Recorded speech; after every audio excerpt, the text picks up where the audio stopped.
My brother Johnny and I were staying at a cabin located deep within northern Montana, nestled inside a valley between mountains and thoroughly concealed by trees. We both were very outdoorsy, which made this a perfectly standard trip for us, hanging out within the woods, taking hikes, and just general exploring. The drive was quite long, so our initial day was relaxed. We stayed close to the cabin, soaking in the scenery without overexerting ourselves. I believe it was 5:30 p.m. when Johnny mentioned he was going for a walk before sundown.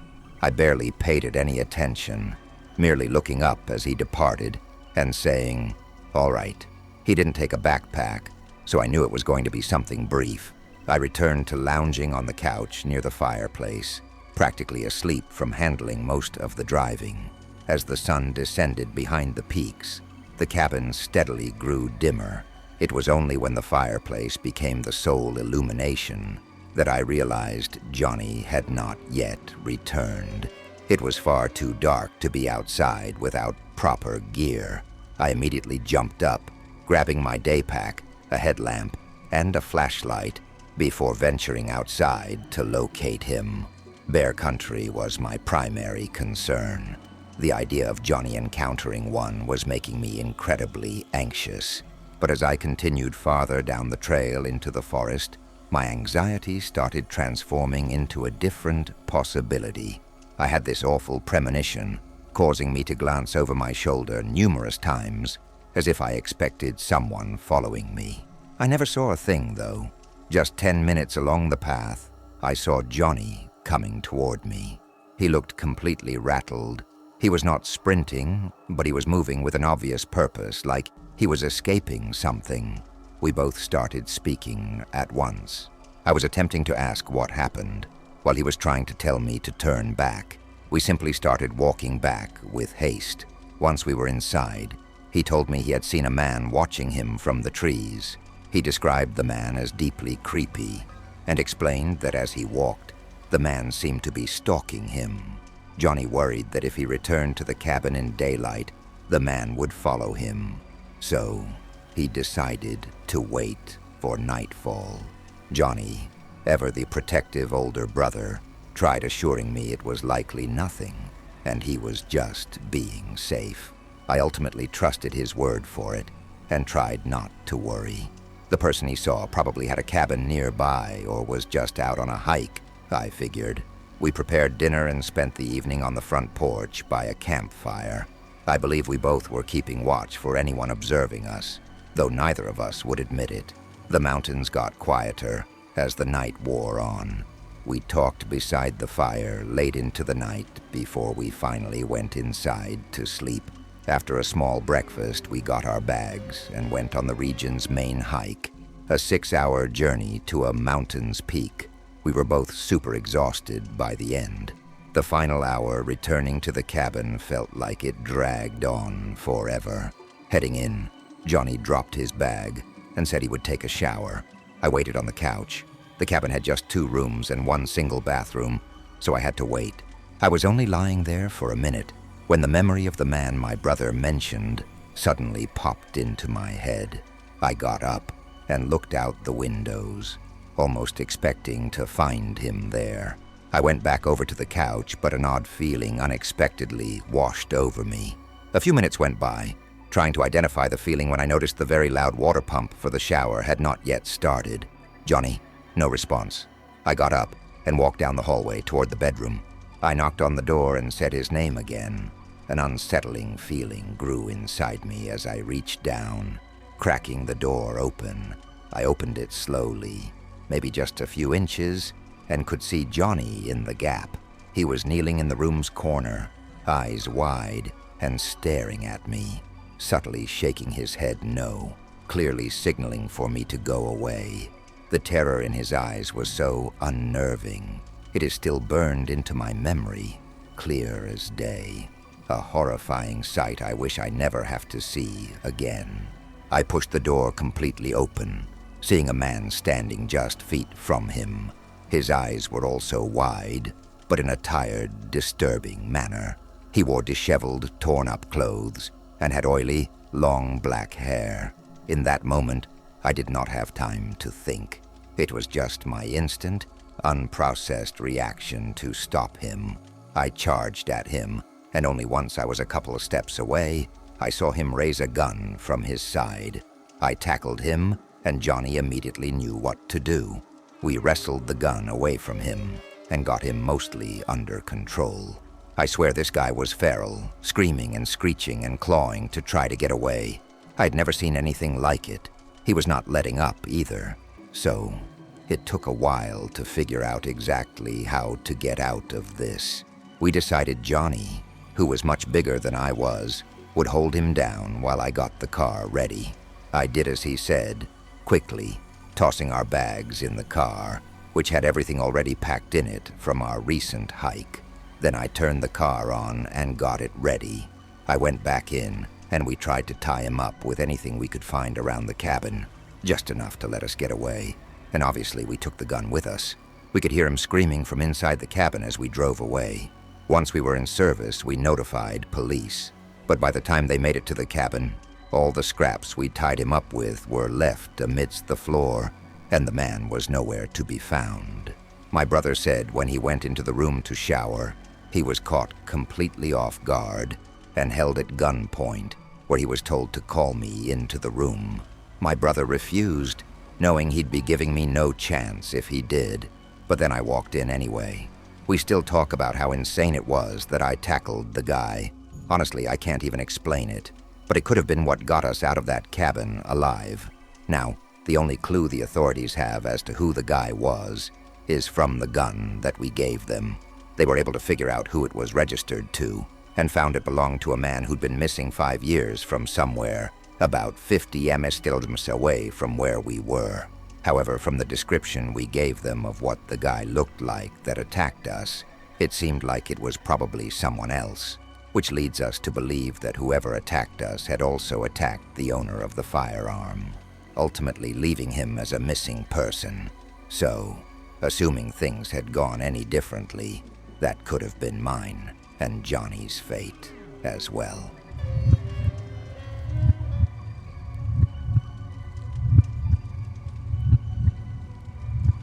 In the year 2016, I made a trip down to my father's old cabin. It was 6 hours away in the woods outside of the hometown he grew up in, which was no longer even a town, just an abandoned row of old buildings and stores along a deserted road. We'd never really go to his cabin because he said there wasn't much of a reason to once the town was gone. But after he passed away, I figured it'd be nice to take a trip down there to visit the home he once built. I knew it'd be in real bad shape, and I wanted to do some restorations on it as best I could, just to keep it standing and preserve it for as long as possible. If anything, I hoped the trip would clear my mind a little and give me some peace and quiet. I drove there, arriving at the town and parking my car behind one of the abandoned gas station buildings, then walked on the thin, rugged, winding trail 2 miles up to the cabin. I had all my backpacking gear and brought along the tools I need for the job. There was a part of me that knew it might have toppled already, so I was prepared to camp the night in a tent if I had to. Luckily, after making the long trek through the woods, though, I found the cabin still standing. It was in a small clearing in the trees, just a basic rectangular log cabin with vines and greenery growing up the outer walls. When I walked in, I noticed there were no locks on the door and found the interior to be in pretty awful shape. Trash scattered everywhere and a musty, unpleasant smell filling the room. It was clear that at some point, someone realized this place wasn't in use and probably had stayed here, maybe for a while, although it seemed it wasn't recent. No signs of anything being there for a couple years or so. I moved what I could into the corner of the room, making a flat space to put my stuff, and with the sun already setting, I unrolled my sleeping bag and just settled in. I should mention, although I didn't hear or see anything that night, I couldn't sleep for any longer than 30 minutes at a time before waking up with a strange, disturbing feeling. It made for a really bad night. I got up at sunrise, groggy, and wondering if this whole trip was a mistake. I used my little camping stove to brew up a coffee, then took a walk through the woods to clear my head. It was still kind of dark, the sun only barely peeking out through the trees.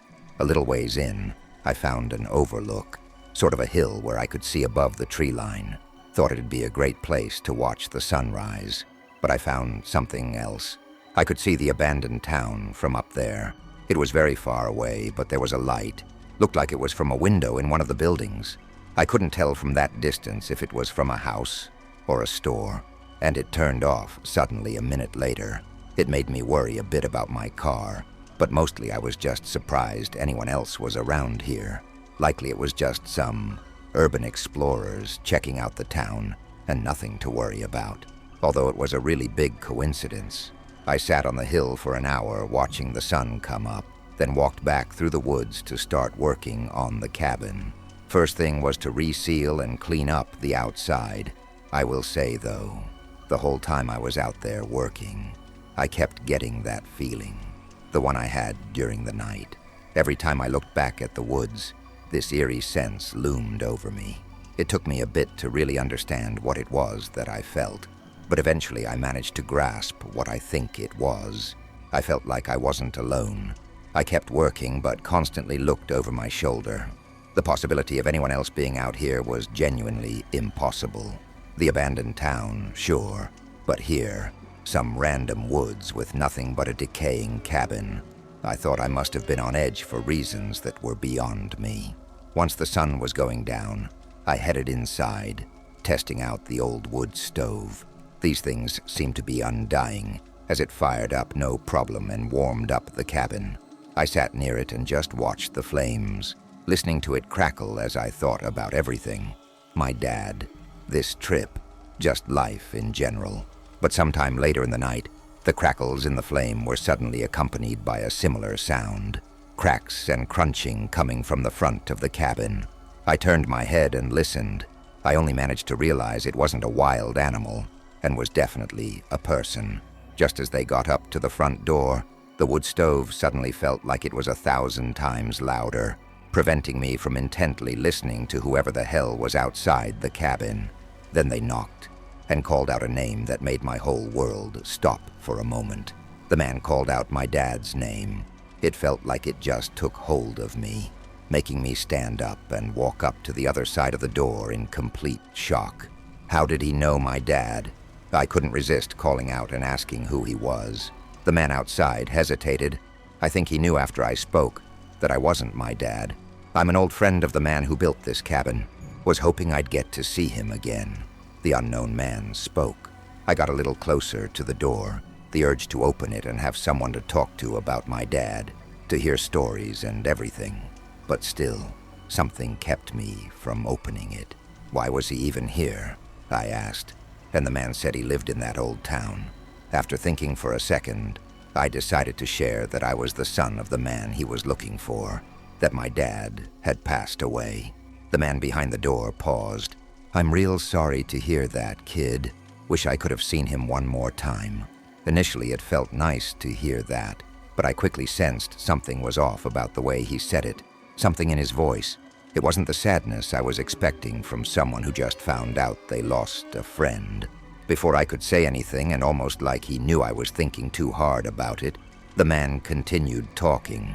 Why don't you open up and we can have a chat? It's real cold out here, son. Would be nice to share that fire. Although he talked very slowly, I sensed an urgency or a lack of patience in his voice.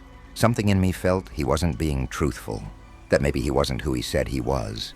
Sure, he knew my dad's name and was in the town he used to live in, but how did I know he was really a friend of his?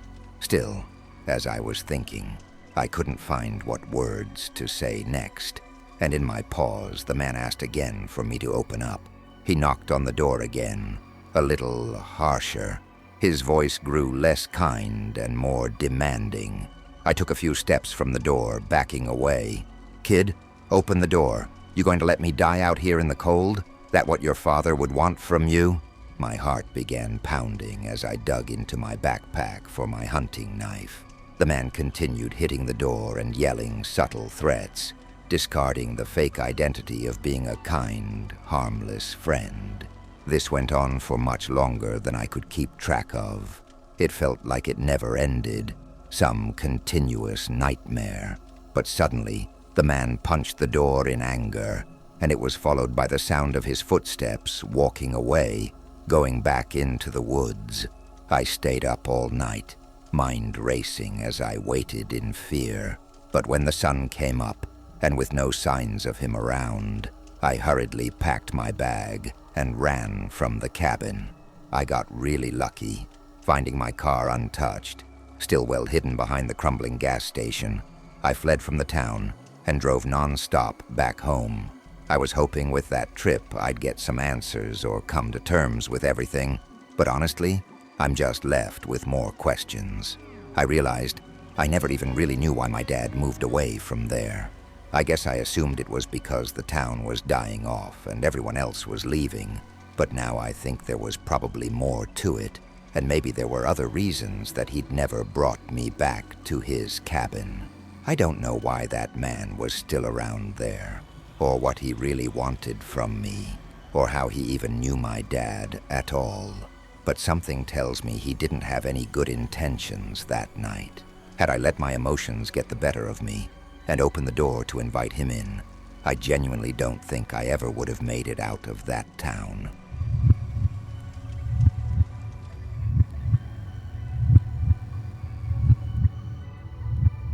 This was a while ago, 2014, when I was taking a gap year from college to travel the US out of my car. When I got to the East Coast, my cousin offered me to stay at his cabin just south of the Appalachian Mountains. I took the offer, knowing it'd be nice to have an actual place to stay and take a break for a few days. The cabin was nice, too. Honestly, it felt a lot more like a vacation home. Definitely a more modern cabin than the tiny log cabins you usually find in the middle of the forests. I was honestly sort of surprised, after seeing it, that my cousin let me stay there for free. I started moving a bunch of stuff from my car into the cabin before I went back out to grab whatever was left over, and noticed someone watching me. They were out in the treeline, standing far from the path, and with nothing else but me in the house in his view. He had to be looking at me. Maybe they weren't trying to be creepy, though, and I didn't know the area. For all I knew, there could have been cabins and houses all around here, just past the trees and out of sight. I grabbed the rest and locked my car, bringing it inside, and saw the man still out there facing the cabin as I closed the door. I sent a text to my cousin letting him know I got in okay and was all good, but also that someone was out there watching me. I just asked if he knew who it might have been. He texted me back while I was unpacking, but I forgot to check it until nearly an hour later, well past when the sun had set. My cousin said the cabin was on 40 acres of his property, with a fence around the whole area. Nobody else should have been out there. That immediately made me feel way worse about what I saw. I mean, before I didn't care all that much, but now it was pretty strange that they were on the property just staring at me from afar. I went and looked outside again, but beyond the lights from the cabin, it was pitch black. I couldn't even see up to the treeline. It was just complete darkness all around. It gave me a chill as I closed the curtains. I tried to cool off by watching a movie and resting in the bedroom.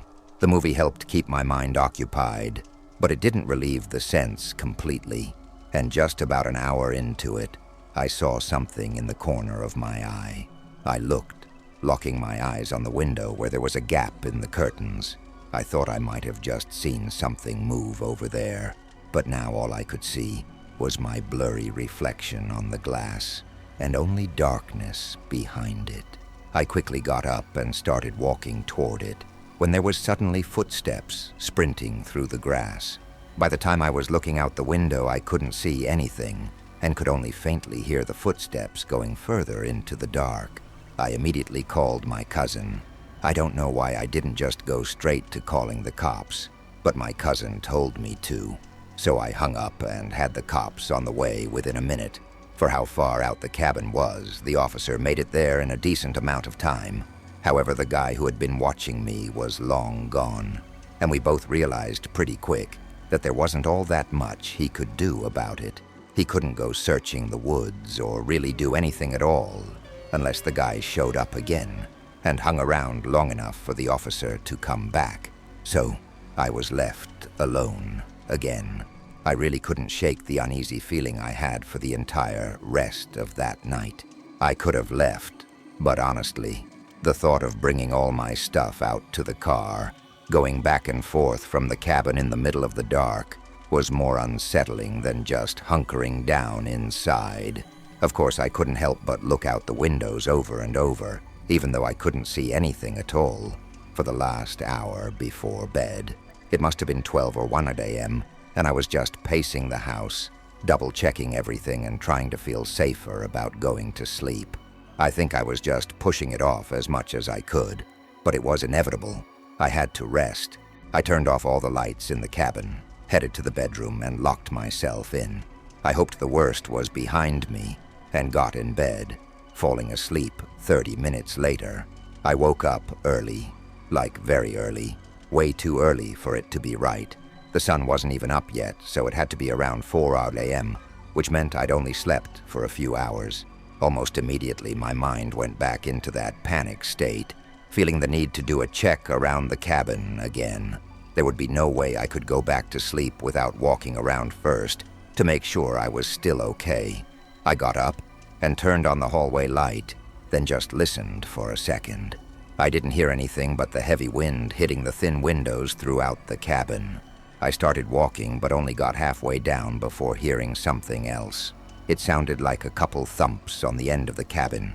I knew there was a small library kind of room and a kitchen on that end.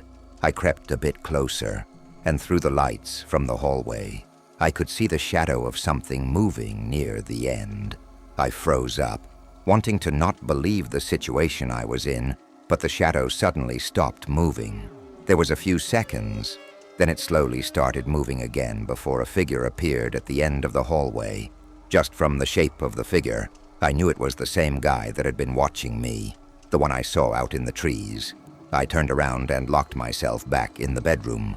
The silence that followed was deafening. I thought he'd chase me or try to attack me or even break down the door, but it was just silent. I could hear my heart pounding. Then a few slow footsteps moved down the hall, right up to the other side of the door, and the man just stood out there. I clenched my phone in my hand, wanting to call for help, but thinking he might hear me and decide to speed up the process of whatever he had planned. So instead, I made the sporadic decision to grab my keys, open the window, and make a run for my car. I got in and sped away from the cabin. When it was all said and done, cops got there and found nobody. The man had entered from a window on the far end that had a broken lock. Whether he had broken it, or it already was, is undetermined. But the cops also found the bedroom door open. The lock on it was just one of those standard push-pin ones. Regardless, that meant the man was prepared to open the door and was going to at any minute. So, if I tried to stay there and wait for police, I wouldn't have gotten out so easily.